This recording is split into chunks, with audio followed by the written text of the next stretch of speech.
E quem crê, diga amém. Diga glória a Deus. Irmãos e irmãs, hoje vamos falar sobre a força que existe dentro de você. Amém? Você vai usar a força que Deus colocou dentro de você.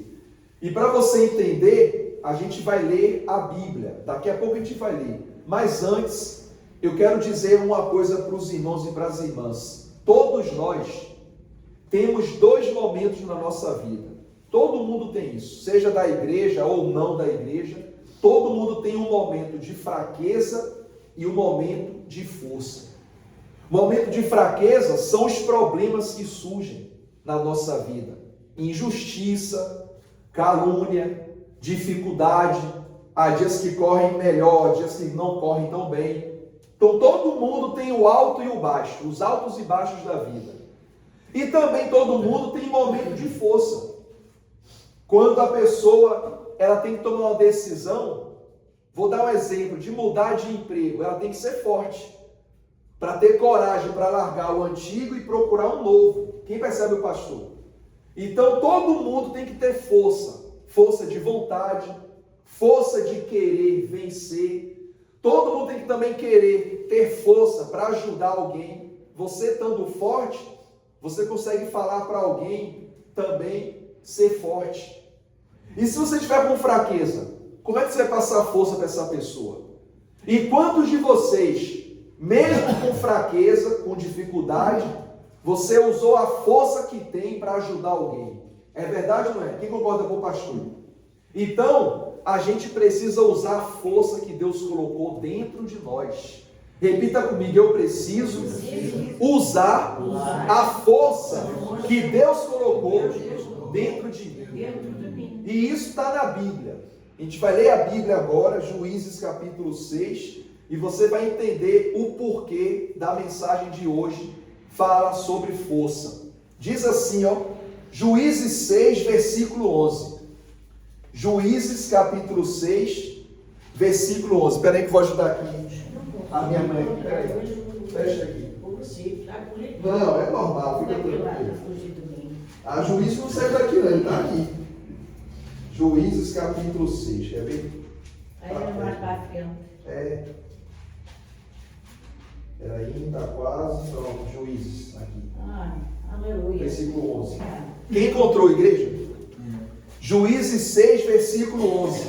Diz assim, ó. Então veio o anjo do Senhor e assentou-se debaixo do carvalho que está em Ofra, que pertencia a Joás, a Biesrita, e Gideão, seu filho, estava malhando o trigo no lagar para o pôr a salvo dos midianitas. Olha para mim, nessa pequena mensagem aqui, tem várias mensagens.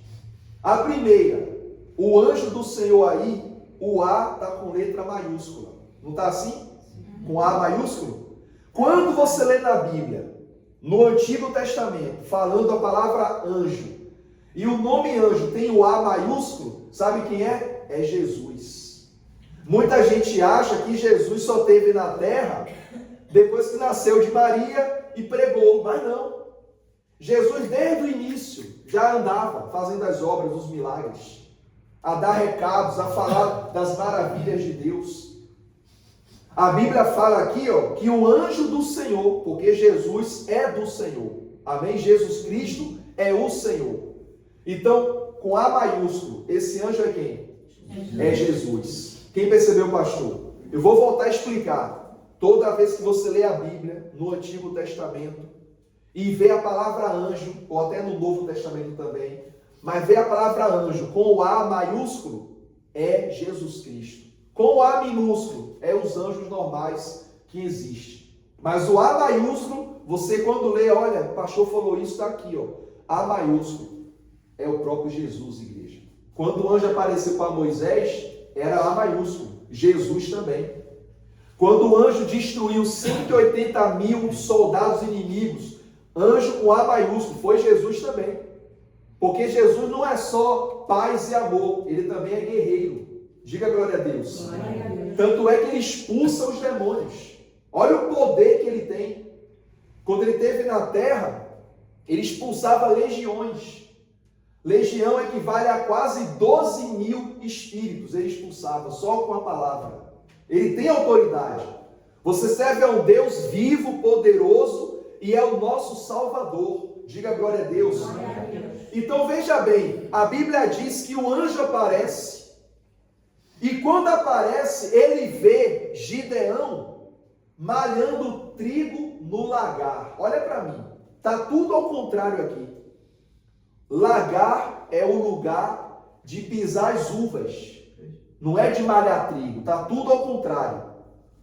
Gideão estava escondido em um lugar subterrâneo, malhando trigo escondido. Ele estava no lugar que era para colocar uvas, ele colocava o quê? O trigo. E ele não tinha uva ali. A uva, igreja, simboliza a alegria, sabia? Que é o vinho. Não havia alegria na vida de Gideão. Ele estava triste. Estava escondido, estava triste, sem alegria, desanimado, malhando o trigo em um lugar que é para colocar uva, e ele colocou trigo. Estava tudo ao contrário. E veja se não é assim. Quando a pessoa está passando por problemas, a vida dela fica toda ao contrário. Em vez de estar bem, ela fica mal. Em vez de estar forte, ela está fraca. Em vez de acreditar na vitória, ela tem dúvida se vai conseguir. Em vez de se animar, está desanimada. Diga, está repreendido. Eu pergunto, você está fazendo o que da sua vida? Você está malhando o vinho, a uva, ou está malhando o trigo no lagar? Ou seja, está com medo dos problemas. Você sabia que o medo impede a pessoa de caminhar? Impede até de viver. O medo impede a pessoa de viver. Você tem que aprender uma coisa. O medo nunca vai desaparecer. É o que eu já deu para lhe dizer. O medo nunca vai desaparecer. Porém, você pode superar e enfrentar o medo. Diga graças a Deus. O medo vai sempre existir. Tanto é que quando Jesus estava andando nas águas, Pedro pediu para andar e até andou, um bocadinho, mas andou. Mas a Bíblia fala que ele teve medo por causa da fúria do vento, o barulho das ondas, e ele começou a afundar. O medo faz a pessoa o quê? Afundar. Diga, está amarrado em nome de Jesus. Aí Jesus pegou, segurou a mão dele, levantou ele, olha, por que duvidaste, homem de pequena fé? Jesus não expulsou o medo, fez Pedro superar o medo. Passados uns dias, Jesus foi preso. E quem estava no pátio vendo Jesus preso? Pedro. Aí alguém falou, tu é dos tais. E ele teve o que de novo? Medo. Eu não conheço esse homem não, nunca vi. Olha só, nunca vi esse homem. Como é que nunca viu se o próprio Cristo escolheu ele? Olha o medo voltou. Teve medo na praia, afundando, Jesus salvou ele. Passados uns dias, teve medo de ser preso. Jesus olhou para ele e deu misericórdia para ele. Está vendo que o medo não acabou? O medo continuou. Então o medo que eu tenho, você tem, não vai acabar, mas ele vai ficar adormecido. Por exemplo, eu agora, nesse exato momento, não estou com medo de nada, porque está tudo tranquilo nos meus caminhos. Acredito que você é igual, você deve estar sem medo de nada. Mas, quando surge algo, o medo, ele acorda. E aí a gente tem que escolher, viver com medo ou viver na fé. Você quer viver aonde? Na fé. Diga glória a Deus. Pastor, e se eu viver na fé e ter medo? É normal, você é um ser humano. Você não é uma deusa, nem é um Deus. É normal você ter medo. Mas Deus manda a gente não temer, porque Ele fala, não temas, porque eu estou contigo. Não te assombres, porque eu sou teu Deus. Eu te ajudo, te fortaleço, te sustento com a minha mão. Diga glória a Deus. Então o anjo aparece. Eu volto a perguntar, quem era esse anjo, igreja? O próprio Jesus, com A maiúsculo. Não esqueça disso nunca mais na sua vida. Amém? Quando o anjo aparece, o anjo por enquanto ficou calado, mas ficou o quê? Olhando. Jesus é assim com a gente. O problema aparece na nossa vida, Jesus por enquanto não diz nada, ele fica calado olhando a gente, para ver a nossa reação. O que me chama a atenção é que Gideão, embora com medo, mesmo assim ele foi trabalhar. Mesmo assim, ele pegou o trigo e foi cuidar do trigo para poder vender, negociar, para fazer as coisas do trabalho dele. Ele não cruzou os braços diante do medo. Você não pode cruzar os braços diante do quê? Do medo. Diante das más notícias. Diante dos problemas que estão aparecendo. Agora surgiu aí o tal do antavírus. Você acha que eu tenho medo? Não tenho medo de nada disso. Porque toda hora parece uma coisa nova. Isso é normal. O mundo que a gente vive é assim mesmo. E estamos no fim dos tempos. Jesus falou que no fim dos tempos haveriam epidemias. É normal. Muita gente vê, fica cheio de medo. Nós cristãos, a gente vê isso, para a gente não é novidade. A gente lê a Bíblia. A palavra tem que se cumprir.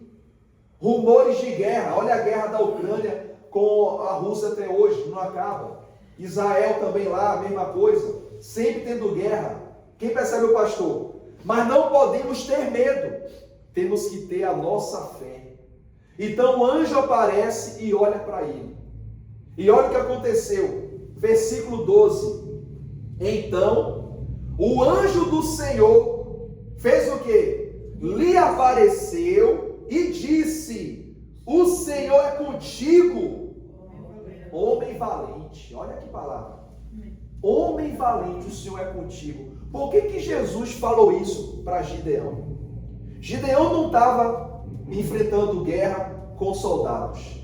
Estava escondido e estava malhando trigo no lugar que cuida das uvas. E o anjo olha para ele e fala assim, o Senhor é contigo, homem valente. Por que Jesus falou isso para ele? Porque Jesus, quando olha para nós, não olha para os problemas que a gente tem, ele olha para a nossa fé. E Gideão estava cheio de problemas, mas estava cheio de quê? De fé. Tanto é que ele pensou o seguinte: eu estou com problema, mas eu vou trabalhar. Vou pegar o trigo, vou tratar do trigo para vender, para negociar, para me alimentar. Daqui a pouco você vai entender por que Gideão estava escondido malhando o trigo. E porque Jesus falou para ele: o Senhor é contigo, homem valente. Olha o que diz o versículo 13.